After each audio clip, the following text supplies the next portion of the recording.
बांग्लादेश में संविधान संशोधन की बड़ी तैयारी चल रही है। बांग्लादेश सरकार ने सेकुलरिज्म शब्द हटाने की वकालत की है। कोर्ट में अटॉर्नी जनरल ने कहा, धर्मनिरपेक्षता वास्तविकता से मेल नहीं खाती। बांग्लादेश की 90% आबादी मुस्लिम है, ये कहा है वहां के अटॉर्नी जनरल ने।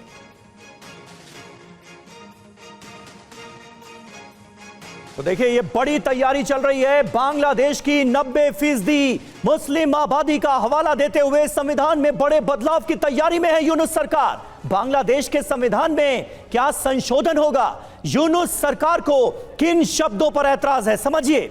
धर्मनिरपेक्षता, सेकुलरिज्म, समाजवाद और बंगाली राष्ट्रवाद, ये वो 3 शब्द हैं जिन पर ऐतराज जताया गया है। सेकुलरिज्म पर ऐतराज हो गया, बताइए। सोशलिज्म पर ऐतराज, बंगाली राष्ट्रवाद, नेशनलिज्म पर ऐतराज है। तो देखिए, बड़ा सवाल क्या है? बड़ा सवाल यही है कि क्या अब सेकुलर नहीं रहेगा बांग्लादेश? अटॉर्नी जनरल की जो कोर्ट में दलील सामने आई है वो तो इसी तरफ इशारा कर रही है। समाजवाद और धर्मनिरपेक्षता बांग्लादेश की वास्तविकता से मेल नहीं खाते, क्योंकि यहां पर 90% आबादी मुस्लिम है, ये साफ तौर पर कहा गया है। तो बांग्लादेश में धर्मनिरपेक्षता पर लड़ाई कैसे आ गई? क्या क्या हुआ है, जो डिटेल है इस खबर से जुड़ी हुई, वो अब हम आपको देने जा रहे हैं कि यह नौबत क्यों आ गई बांग्लादेश में। आजादी के बाद बांग्लादेश के संविधान में धर्मनिरपेक्षता शब्द शामिल किया गया, सेकुलरिज्म। 1977 में सत्ता पर काबिज जियाउर रहमान ने धर्मनिरपेक्षता शब्द को हटा दिया। 1988 में सुप्रीम कोर्ट ने संविधान से धर्मनिरपेक्षता शब्द हटाने को अवैध माना। 1988 में इसे अवैध माना गया। अदालत के फैसले के बाद धर्मनिरपेक्षता शब्द संविधान में फिर से शामिल किया गया, सेकुलरिज्म शब्द को शामिल किया गया। हालांकि अगर सेकुलरिज्म की ठीक ठीक हिंदी करें तो यह पंथ निरपेक्ष होता है। 2024 में तख्ता पलट के बाद नई सरकार फिर धर्मनिरपेक्षता शब्द हटाना चाहती है, यानी एक बार फिर सेकुलरिज्म शब्द को हटाने की तैयारी बांग्लादेश में चल रही है। हमारे साथ इस वक्त कई खास मेहमान मौजूद हैं, उनसे आपका तारुफ कराने का वक्त आ गया है। जेके त्रिपाठी साहब, पूर्व राजदूत, हमारे साथ मौजूद हैं। मेजर जनरल एके सिवाच साहब स्टूडियो में हमारे साथ मौजूद हैं। इसके अलावा पाकिस्तान से डॉक्टर इरशाद अहमद खान साहब, PMLN पाकिस्तान की रूलिंग पार्टी है, उससे हमारे साथ इस्लामाबाद से मौजूद हैं। इसके अलावा मीर मुस्तफिजुर रहमान साहब हमारे साथ मौजूद हैं, सीनियर सहाफी हैं, बांग्लादेश से हमारे साथ इस वक्त जुड़े हुए हैं। आज मीर रहमान साहब, शुरुआत आपसे ही करेंगे। अटॉर्नी जनरल को यह क्यों कहना पड़ा 90% मुस्लिम आबादी का हवाला देते हुए कि अब संविधान में, कॉन्स्टिट्यूशन में बांग्लादेश के जरूरत नहीं है सेकुलरिज्म शब्द की? आखिर ये किस तरफ बांग्लादेश बढ़ने की कोशिश कर रहा है? देखिए, ये तो अटॉर्नी जनरल का पर्सनल ओपिनियन थी।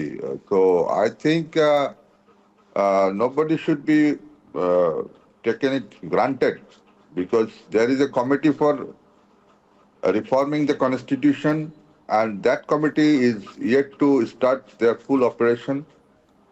So based on only one person's comment, we should not be so much concerned. ये हमारा देश में तो जो पीपल है वो बहुत सेकुलर है।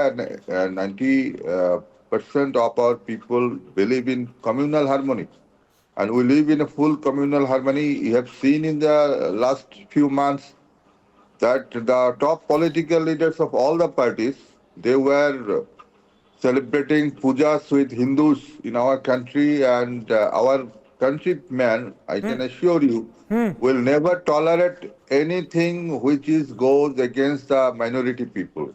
So we are very much aware of that. In fact, in our media, we are also very vocal about the protecting the rights of minorities. So I think this is only an hype, and it is his personal opinion about replacing secularism. Rahman साहब, आपने जिन बातों का जिक्र किया, ये बांग्लादेश का मूल है। मतलब यही बांग्लादेश के लोगों की भावना है, यही देश का मिजाज रहा है। लेकिन अब उसी मिजाज को तो चेंज करने की बात की जा रही है। जब बांग्लादेश के अटॉर्नी जनरल ये बात कहते हैं, यानी यूनुस सरकार इस पक्ष में है कि अब उसको 4 शब्दों से ऑब्जेक्शन है। सेकुलरिज्म से ऑब्जेक्शन, सोशलिज्म से ऑब्जेक्शन, नेशनलिज्म से ऑब्जेक्शन, और तो और जो राष्ट्रपिता हैं जिन्हें फादर ऑफ नेशन का दर्जा हासिल है उस पर भी ऐतराज। फिर बचेगा क्या? मतलब बांग्लादेश के पूरे मूल को ही खत्म करने की कोशिश नहीं हो रही है। It's simply a hype. Somebody is creating and you are creating because it's only one person. He's one person of our nearly 20 crore people. So what he thinks, it doesn't matter. But yes, since he is holding a very responsible position in the government, I think he should... Mir Rahman साहब, अगर हिंदी में आप बोल पाए कुछ। Attorney general साहब, ये तो एक आदमी है ना। हमारा देश में 20 करोड़ आदमी है, तो वो तो 20 करोड़ से एक आदमी। अरे सर, अब किसी आम आदमी के कहने से तो फर्क नहीं पड़ता, लेकिन अगर देश का अटॉर्नी जनरल ही ये कह रहा है तो फिर तो फर्क पड़ेगा ना। आप समझ रहे हैं कि उसके बयान की गंभीरता अलग है, और अगर आप कोई बात कह देते हैं या कोई आम आदमी और कह देता तो उसकी बात अलग है। ये तो उसी की पर्सनल ओपिनियन है। You know, A committee, this government formed A committee for संविधान संशोधन के लिए। तो let us see what the recommendation. ठीक है, ठीक है, ठीक है। आप कह रहे हैं ये उनका बयान है। सिवाज साहब, क्या इसे इस तरह से देखना सही होगा? क्योंकि ऐसा लग रहा है कि बांग्लादेश एक बड़े बदलाव की तरफ आगे बढ़ रहा है, इसीलिए सेकुलरिज्म शब्द से अब आपत्ति होने लगी है, उस पर ऐतराज जताया जाने लगा है, 90% मुस्लिम आबादी की याद दिलाई जाने लगी है, सोशलिज्म के खिलाफ लोग खुलेआम बयानबाजी कर रहे हैं, और तो और अपने फादर ऑफ नेशन को भी भुलाने की तरफ आगे बढ़ रहे हैं। यह होता क्या आप देख रहे हैं? हाँ बिल्कुल, देखो समीर, सच्चाई ये है कि बांग्लादेश उस रास्ते पे जा रहा है जहाँ पाकिस्तान है। देखो क्या, अगर आप देखें जब भारत और पाकिस्तान आज़ाद हुए थे तो ईस्ट पाकिस्तान जो बांग्लादेश है अभी, वहाँ पर हिंदू की पॉपुलेशन 23% थी, और 1971 तक ये घट के 14% हो गई, और आज ये करीब के 7% रह गई है।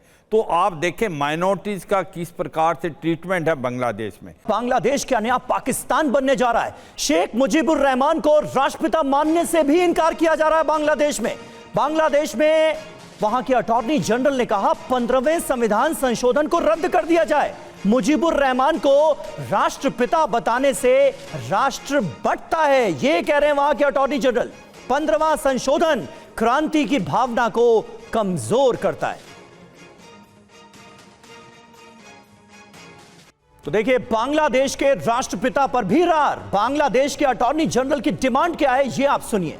30 जून 2011 को बांग्लादेश संसद के 15वें संविधान संशोधन को रद्द किया गया है, जिसमें मुजीबुर रहमान को राष्ट्रपिता कहा गया है। शेख मुजीबुर रहमान को राष्ट्रपिता, फादर ऑफ द नेशन के रूप में लेबल करने सहित कई संशोधन राष्ट्र को बांटते हैं, ये वो कह रहे हैं, और अभिव्यक्ति की आजादी में बाधा डालते हैं।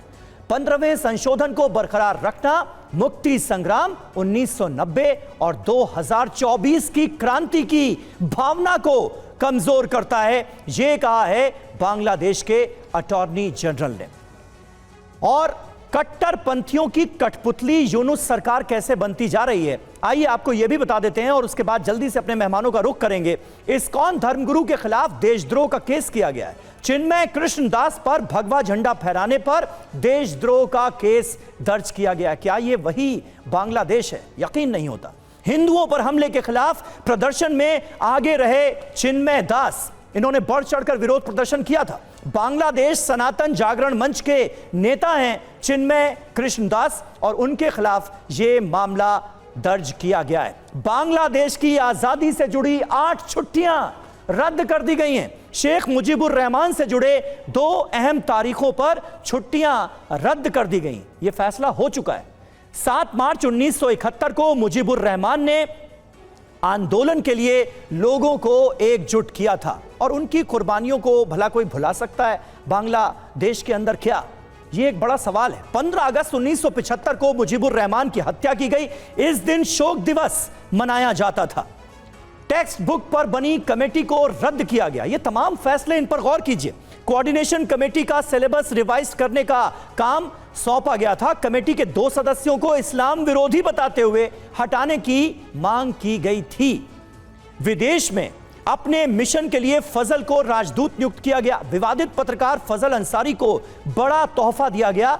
यूनुस सरकार के एक बड़े फैसलों में यह शामिल है। 1 दशक के निर्वासन के बाद हाल ही में वो बांग्लादेश वापस लौटे। हसीना सरकार और भारत विरोधी अभियान चलाते हैं फजल और उनकी हुई है वापसी। ये तमाम फैसले क्या कहानी कह रहे हैं? सिवाज साहब, आपकी बात बीच में रह गई थी, जल्दी से आप अपनी बात पूरी कीजिए। ये बांग्लादेश आखिर किस तरफ जा रहा है, यही है बड़ा सवाल। हाँ बिल्कुल, देखो समीर, बहुत ठीक बताया आपने। जिस प्रकार से अभी आप देखें किस प्रकार से सिचुएशन बांग्लादेश के अंदर है, हिंदुओं के अगेंस्ट एट्रोसिटीज हुई, जैसे मैंने बताया उनकी अब पॉपुलेशन करीब करीब 7% रहेगी। और ये जो 3 पॉइंट है कि एक सेकुलरिज्म वर्ड को हटाया जाए, ये बड़ी विडंबना है कि ग्राउंड पे जिस प्रकार से वहाँ सिचुएशन है, वहाँ पर सेकुलरिज्म नाम की चीज़ नज़र ही नहीं आ रही, क्योंकि वहाँ पर हिंदुओं को नहीं, बाकी जो माइनर कम्युनिटी क्रिश्चियन वगैरह उनको भी टारगेट किया जा रहा है। और सबसे इंपॉर्टेंट चीज़ आप देखें, बंगाली नेशनलिज्म आप देखें, जब जिन्ना आए थे पाकिस्तान से as a father of the nation, जो कि ईस्ट पाकिस्तान में, तो उन्होंने कहा था 1 नेशन 1 लैंग्वेज, और वो चाहते थे कि उर्दू आए ईस्ट पाकिस्तान में। मगर उस समय लोगों ने उसको नकारा। उन्होंने बोला हम बंगाली हैं और जिंदा हैं, मरेंगे पर बंगाली रहेंगे। तो बंगाली लैंग्वेज के से इतनी मोहब्बत थी ईस्ट पाकिस्तान को, जो आज बांग्लादेश है। आज वो बात कर रहे हैं कि बंगाली नेशनलिज्म को भी खत्म कर देंगे। और देखो शेख मुजीबुर रहमान, जिन्होंने एक प्रकार आज़ादी दिलाई, उसकी पूरी हिस्ट्री को स्क्रैप कर रहे हैं। तो ये एक विडंबना है। मुझे लगता है बांग्लादेश को सोचना चाहिए कि बांग्लादेश एक सेकुलर पिलर पे बना हुआ है, वो अपनी आइडेंटिटी को अगर खो देगा तो फिर जमात इस्लामी और बांग्लादेश मुजाहिदीन जैसे जो आतंकवादी हैं वही फिर इसको रूल करेंगे। और ये मुझे लगता है कि धीरे धीरे ऐसा होता जा रहा है। आईएसआई वहाँ पर गढ़ बना रहा है, और जिस प्रकार से इस्लामिज्म और रेडिकलाइजेशन बढ़ रहा है, ये it is cause of concern Sameer, Bharat के लिए नहीं, ये साउथ एशिया सब के लिए। बिल्कुल सही बात है। इरशाद अहमद खान साहब, क्या ये प्रो पाकिस्तान पॉलिसीज का नतीजा है कि बांग्लादेश का आने वाले वक्त में बेड़ा गर्क हो सकता है? सोशलिज्म नहीं, सेकुलरिज्म नहीं, राष्ट्रवाद नहीं, नेशनलिज्म से भी प्रॉब्लम, मुजीबुर रहमान से भी प्रॉब्लम। ये आखिर क्या प्रो पाकिस्तानी पॉलिसीज ने जकड़ा हुआ है क्या इस वक्त के बांग्लादेश को, जिसका नतीजा हम देख रहे हैं?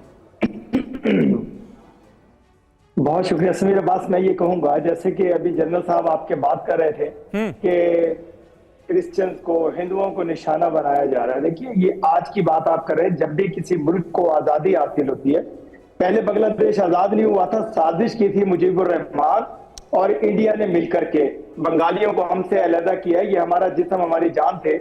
हम एक मुल्क थे, बड़ा खूबसूरत मुल्क बनाया था जिन्होंने। आप ये देखिए कि आज आप बात कर रहे हैं कि हिंदुओं और क्रिश्चियंस पे जुल्म हो रहा है। आप ये सोचिए जरा, जब हिंदुस्तान और पाकिस्तान अलग-अलग हो रहे थे, उस वक्त हमारे आबाओ अजदाद जब हिजरत करके हिंदुस्तान से पाकिस्तान की तरफ आ रहे थे, तो कितना कत्लो गारत आप लोगों ने किया था। आप याद कीजिए, जनरल साहब उस वक्त जवान होंगे और ये हो सकता है फौज में हो। इनसे पूछिए कितने मुसलमानों को शहीद किया था, कितने बंगालियों को शहीद किया था, कितने लोगों को शहीद किया था। बातें आप बहुत करते हैं लेकिन हम सुनते हैं। हम ये चाहते हैं कि अभी साजिश मत कीजिए। अगर बंगाल ने आजादी हासिल कर ली, उस साजिश करने वाले बाप की बेटी से, जो कि आपकी नानी अम्मा है हसीना वाजिद, शेख हसीना वाजिद, जो कि आपकी गोद में भाग करके गई, जैसा कि इसका बाप भाग करके गया था। जनरल साहब जरा गौर कीजिए इस बात पे, और गौर कीजिए उस लम्हों पे जब आपने शहादतें की मुसलमानों। इरशाद अहमद खान साहब, जरा अल्फाजों पर काबू रखिए, जरा अल्फाजों पर काबू रखिए। थोड़ा सा गिरबान में झांक कर भी देखना चाहिए कि क्या हुआ था ईस्ट पाकिस्तान में। इसी बांग्ला नेशनलिज्म की बात जो लोग करते थे, उनके साथ क्या सलूक किया गया था, बांग्ला भाषियों के साथ क्या सलूक किया गया था, और क्यों आपके मुल्क के 2 टुकड़े करना उस वक्त जरूरी हो गया था? बिल्कुल बिल्कुल समीर, मतलब कमाल है, आपने अपना इतिहास ही भुला दिया। ये हम लोग इस पर एक और डिबेट कर चुके हैं कि किस तरह से आप अपना इतिहास ही भुला रहे हैं। मैं ये कह रहा हूं कि साजिश की थी, मैंने तो लफ्ज इस्तेमाल किया हिंदुस्तान ने, और शेख मुजीबुर रहमान ने बंगालियों और मुसलमानों और पाकिस्तानियों और तमाम पाकिस्तान के खिलाफ एक साजिश की थी। उस साजिश में कामयाब हुए थे हसीना वाजिद का बाप और हिंदुस्तान। और उसका खमियाजा आज तक मेरे बंगाली भाई भुगत रहे हैं। अब साजिशें करना किस मुल्क का कैरेक्टर है ये तो हम बखूबी जानते हैं इरशाद खान साहब, लेकिन आपने जो बातें कही ना उस पर अम्बेसडर त्रिपाठी रिएक्ट करना चाह रहे हैं, जरा उनको भी सुनिएगा। एक मिनट और मोदी सरकार मिलकर के इरशाद अहमद खान साहब एक मिनट हो गया अब सुन भी लीजिए ना अम्बेसडर त्रिपाठी को सुनिए। आपको सलाम करते हुए बड़े अदब के साथ मैं ये गुजारिश करना चाहता हूं कि शायद आपने अपनी तवारीख पे ध्यान नहीं दिया है। आप ये कह रहे हैं कि साजिश हुई, हिंदुस्तान ने साजिश की पाकिस्तान के टुकड़े करने की। उस साजिश से पहले चलते हैं दिसंबर 1970 में, तब आप भी जिंदा थे, मैं भी जिंदा था और आप भी इस उसके थे कि आप कुछ समझ सके। उस वक्त जो इलेक्शन हुए थे पाकिस्तान की पार्लियामेंट की 300 सीटों में से 162 सीटें बांग्लादेश में थी, पूरी ईस्टर्न पाकिस्तान में थी, उसमें से 160 पे शेख मुजीब की पार्टी जीती थी और सात वुमेन की सीटें जीती थी। 167 यानी 300 में से 167 क्लियर मेजॉरिटी थी। और उस वक्त आपके मगरिबी पाकिस्तान में जुल्फिकार भुट्टो साहब ने और आपके लोगों ने इस मैंडेट को मानने से इनकार कर दिया था। ये जो इलेक्शन था इसमें इंडिया का कोई दखल नहीं था।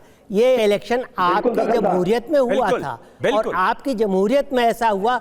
और जब आपकी जमहूरियत ने अपने ही इलेक्शन को मानने से इनकार कर दिया तो बंगाली और क्या करते बताइए। बंगालियों ने तब भी इतना वो किया, लेकिन इतनी देर तक सब्र किया, लेकिन वो आपकी सरकार ने, आपकी मगरिबी पाकिस्तान के उस वक्त की सरकार ने, याहिया खान और उन्होंने क्या किया था ये आप भी जानते हैं। अब अगर हकीकत को झुठलाना चाहें तो दूसरी बात है। नहीं खान साहब थोड़ी सी क्योंकि आप अपनी याददाश्त पर जोर देने के लिए तैयार नहीं थे तो पूरा इतिहास त्रिपाठी साहब ने आपको बता दिया और मुझे लगता है आप भी वाकिफ होंगे, हो सकता है भूल गए हो, इसलिए आप जो बातें कह रहे थे उसका सबब क्या था ये हम समझ सकते हैं। जी मैं आता हूं खान साहब। अच्छा बोल लीजिए इलेक्शन के रिजल्ट को बोल लीजिए। त्रिपाठी जी मुझे बोलने दीजिए। मैं ये कह रहा हूं कि देखिए अगर बांग्लादेश ने आजादी हासिल की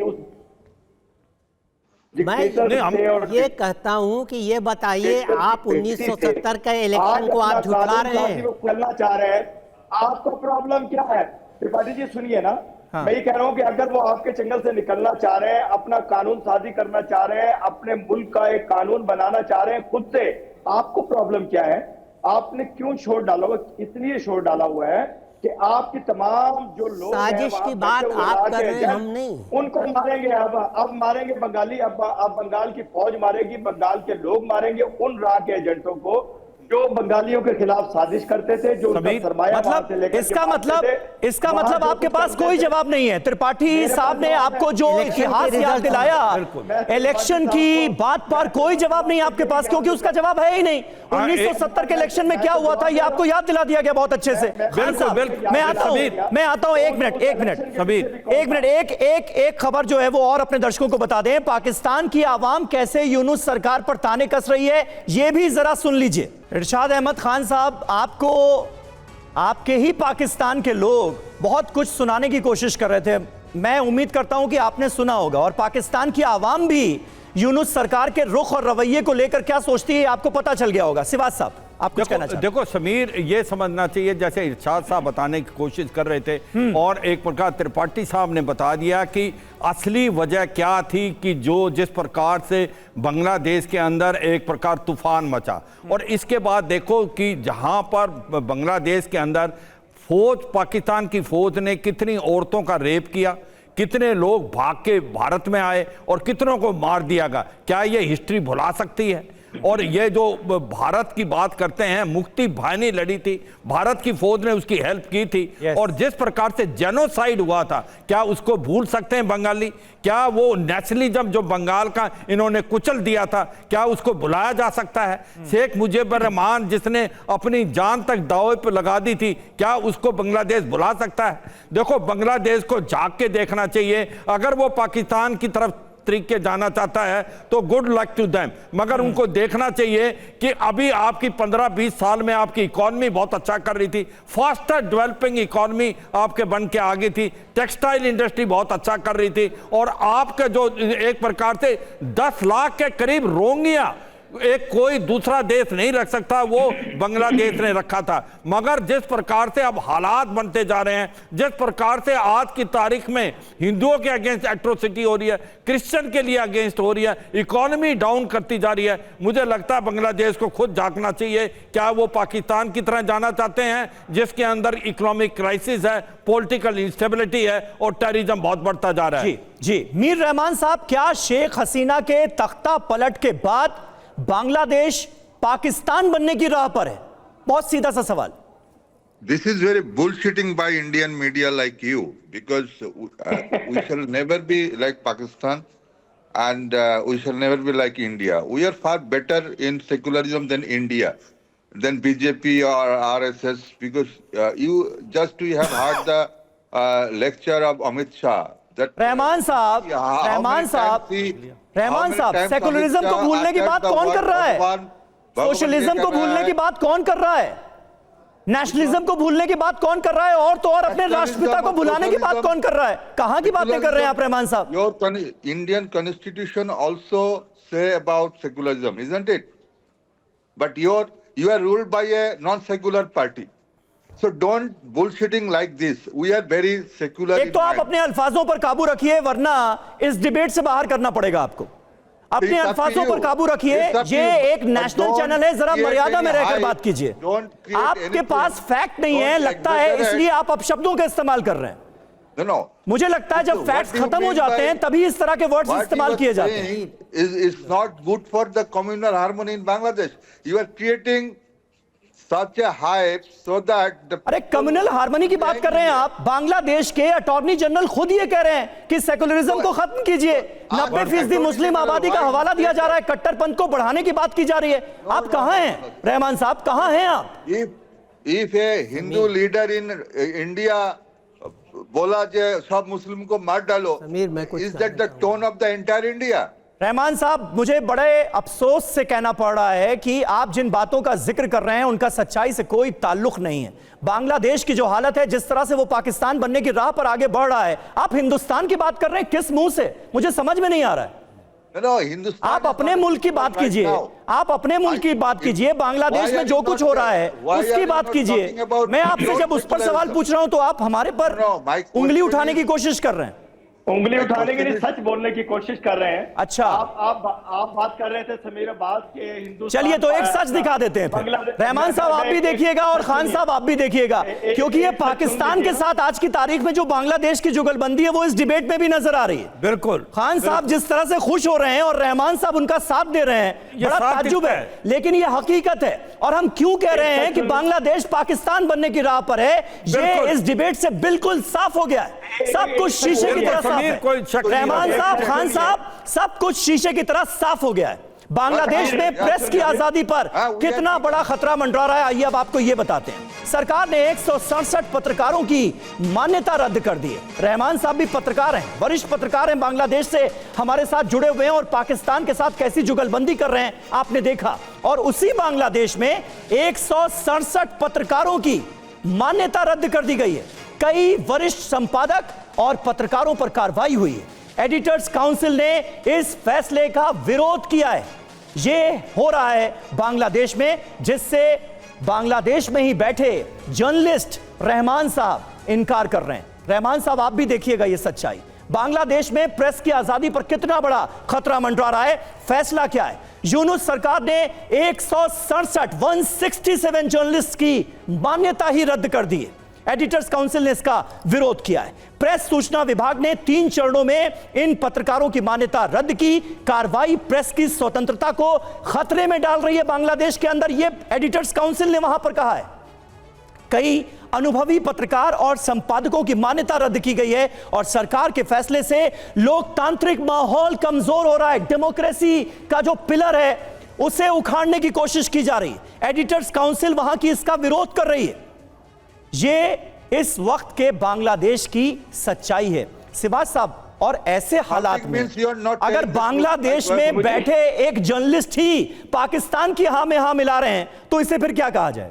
देखो समीर, इसमें कोई शक नहीं, ये बड़ी दुख की बात है जिस प्रकार से एक बहुत बड़े जो वरिष्ठ एक जर्नलिस्ट है वो भी कहीं ना कहीं या तो ऑपरेशन में, जब सबको पता है आज की तारीख में बांग्लादेश के अंदर सिचुएशन क्या है, 167 बांग्लादेश के जो जर्नलिस्ट है उनको ब्लैकलिस्ट किया जा सकता है, उनको बोलने की अब परमिशन नहीं है, तो फिर ये कौन सा फ्रीडम ऑफ स्पीच की बात कर रहे हैं, ये कौन सा आप सेकुलरिज्म की बात कर रहे हैं? अभी तक हिंदुओं पे जो एट्रोसिटी हुई है वो बंद नहीं हो रही, ये सब जानते हैं। डोनाल्ड ट्रंप ने खुद बोला, ये भारत तो नहीं बोला, अमेरिका प्रेस बोल रही है, यूरोप की प्रेस बोल रही है। सच्चाई ये है जिस हालात से आज बांग्लादेश जा रहा है वो कल को पाकिस्तान की कतार पे जा रहा है। आपका इकोनॉमिक क्राइसिस, आपकी पॉलिटिकल इंस्टेबिलिटी, आपके अंदर जो टेररिज्म है जमात इस्लामी और बांग्लादेश मुजाहिदीन, आज वो रूट कर रहे हैं। ये हम नहीं कह रहे, ये आपका इंटरनल बोल रहे हैं। आपको अंदर झांक के देखना है, क्या आपको देश की इकोनॉमी पे करना है या आप टेररिज्म की तरफ साथ देंगे जिस प्रकार से पाकिस्तान में हो रहा है। बिल्कुल, और अभी जो बांग्लादेश में हो रहा है पाकिस्तान को बहुत मजा आ रहा है क्योंकि पाकिस्तान बनने की राह पर है। त्रिपाठी साहब एक मिनट खान साहब मैं आता हूं ना, थोड़ा सा क्योंकि सच्चाई से आप लोग बहुत दूर हो जाते हैं, बहुत दूर हो जाते हैं, तो लाना पड़ता है, बताना पड़ता है कि सच्चाई क्या है। त्रिपाठी साहब, अब क्या रहमान साहब और मुजीबुर रहमान का विरोध करने वाले वो बांग्लादेशी जो यूनुस सरकार को सपोर्ट कर रहे हैं, वो क्या ये भी भूल जाएंगे कि पाकिस्तान ने क्या सलूक किया 70 से पहले इन्हीं बांग्ला भाषियों के साथ, जिसके बाद हिंदुस्तान को पाकिस्तान के 2 टुकड़े करने पड़े? मेरे ख्याल से वो नहीं भूलेंगे और उनको भूलना भी नहीं चाहिए, लेकिन मैं रहमान साहब से कुछ जानकारी लेना चाहता हूं, मुझे उतनी जानकारी नहीं है। एक तो ये कि क्या बांग्लादेश की केयरटेकर गवर्नमेंट को ये हक है कि इतने सारे कदम उठा सके जितने उन्होंने उठाए हैं, कि टेक्स्ट बुक में बदलाव हो रहा है, ये हो रहा है, मुजीबुर रहमान की मूर्ति को की जा रही। दूसरी चीज़ कि क्या केयर टेकर गवर्नमेंट को ये हक है कि कॉन्स्टिट्यूशन में चेंज ला सके, क्योंकि कॉन्स्टिट्यूशन का अमेंडमेंट जहाँ तक मेरे ख्याल से कि 600 में से 500 में से 233 कम से कम उनको 233 पार्लियामेंटेरियंस, जातीय संसद के 233 पार्लियामेंटेरियंस उसको प्रपोज करेंगे, तब कॉन्स्टिट्यूशन में अमेंडमेंट होगा। तो क्या अटॉर्नी जनरल का कहना बहुत ज़्यादा मायने रखता है? आप बता सकते हैं रहमान साहब, आप चूंकि बांग्लादेश के हैं तो आप बोलिए रहमान साहब।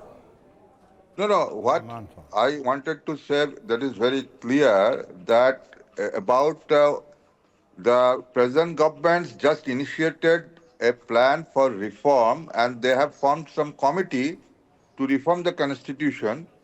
That committee will take the opinion of the stakeholders of the political parties. Then they will submit a report after 3 months.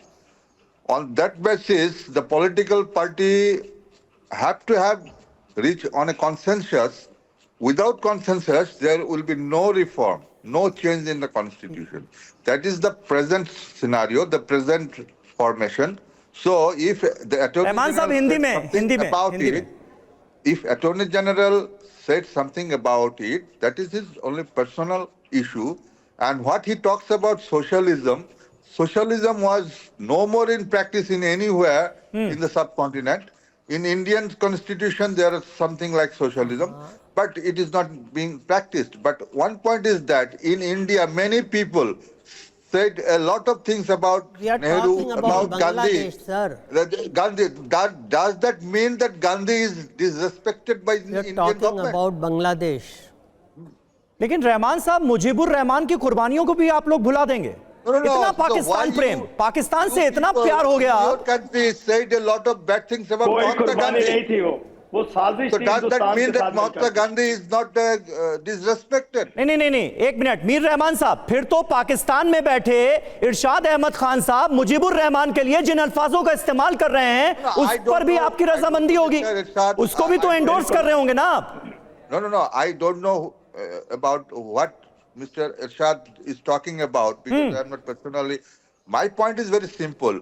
One party or two party may talk about negatively about any political leader, about Mahatma Gandhi, about Sheikh Mujibur Rahman, but that does not mean that the gravity of Gandhi ji or gravity of Sheikh Mujib बंगोबंधु। ठीक है, इरशाद अहमद खान साहब बंगबंधु को लेकर, मुजीबुर रहमान को लेकर जो आप बातें कर रहे हैं उससे रहमान साहब इत्तेफाक नहीं रखते, लेकिन ये पाकिस्तान इतना खुश क्यों हो रहा है? मतलब बांग्लादेश की बर्बादी पर पाकिस्तान की ये खुशी, इसकी वजह क्या है? ये भी तो समझाइए जाते जाते।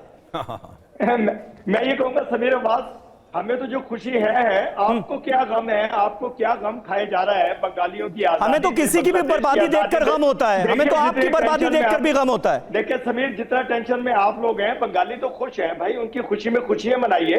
आप भाग जाइए बांग्लादेश से, आपने जो इन्वेस्टमेंट किया उसको छोड़िए, जैसे काबुल में छोड़ी थी वैसे बांग्लादेश में छोड़िए। आपको प्रॉब्लम यह है, आपके अरबों डॉलर डूबने का खतरा है आप लोगों को, आपकी इजारादारी जो बांग्लादेश पे थी वो खत्म होने का खतरा है। अरे भाई खान साहब, हमारी चिंता सबसे बड़ी ये है कि हमारे पड़ोस के घर में आग लगी हुई है और जिसके घर में आग लगी है वो अब अपने पड़ोस को भी जला रहा है, और वो भी हमारा पड़ोस है, तो चिंता तो है ही। कह रहा हूं, नहीं आप अपनी चिंता कीजिए, बंगाली बहुत खुश है, देश द्रोहियों से आजादी हासिल करके वो बहुत खुश है इस वक्त। बहुत शुक्रिया आप सभी का हमारे साथ इस बातचीत में जुड़ने के लिए, इस चर्चा का, इस डिबेट का हिस्सा बनने के लिए।